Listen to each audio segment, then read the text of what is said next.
Saudara-saudari, Injil kita pada hari ini diambil dari Injil Matius bab 5 ayat 27 sampai 32. Dalam khotbah di bukit, Yesus berkata, "Kalian telah mendengar sabda, jangan berzina. Tetapi aku berkata kepadamu, barang siapa memandang seorang wanita dengan menginginkannya, sudah berbuat zina di dalam hatinya. Maka jika matamu yang kanan menyesatkan dikau, cungkilah dan buanglah. Karena lebih baik bagimu satu anggota badanmu binasa daripada badanmu seutuhnya dicampakkan ke dalam neraka. Dan jika tangan kananmu menyesatkan dikau, penggalah dan buanglah. Karena lebih baik bagimu satu anggota badanmu binasa daripada dengan badanmu seutuhnya masuk neraka." Telah disabdakan juga, barang siapa menceraikan istrinya harus memberi surat cerai kepadanya. Tetapi aku berkata kepadamu, barang siapa menceraikan istrinya, kecuali karena zina, dia membuat istrinya berzina. Dan barang siapa kawin dengan wanita yang diceraikan, dia pun berbuat zina. Demikianlah sabda Tuhan. Terpujilah Kristus.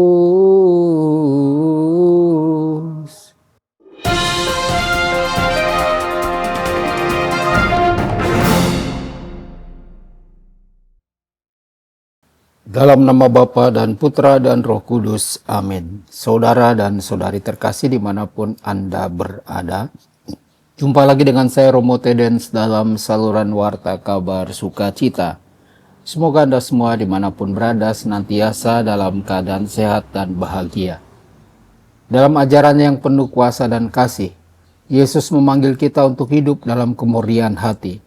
Sebuah panggilan yang melampaui tuntutan hukum perjanjian lama.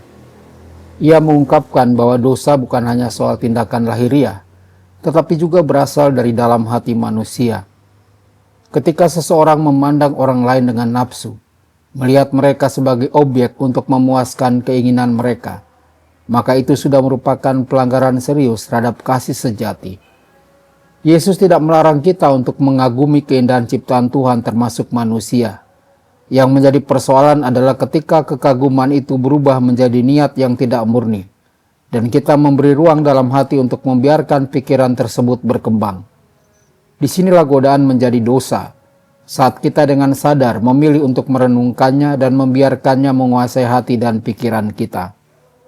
Saudara-saudari, Yesus mengajarkan dengan sangat tegas bahwa jika ada sesuatu dalam hidup kita, bahkan sesuatu yang paling kita hargai, menghalangi kita untuk dekat dengan Tuhan, maka hal itu harus kita tinggalkan.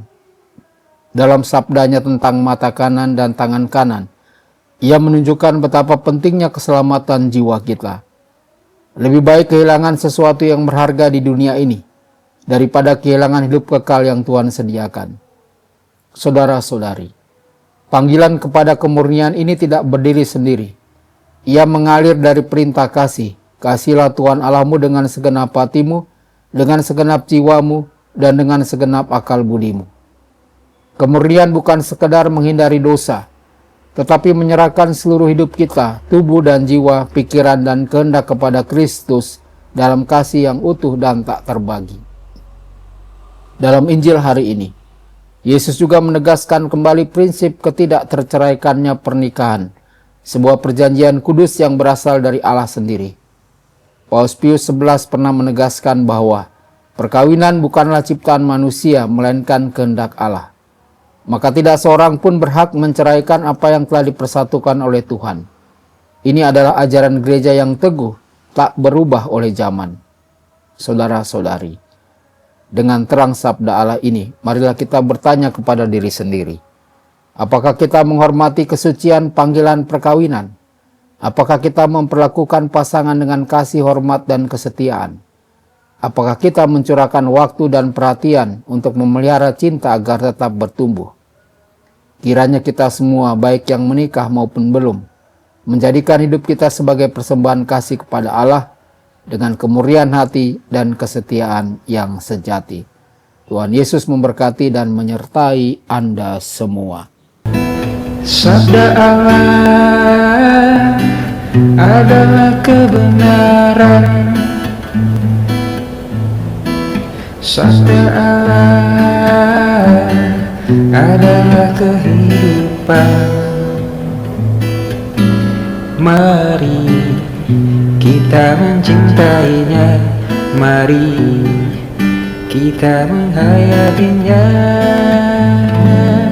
Ya Tuhan yang ku muliakan, sabdamu angkat resahku.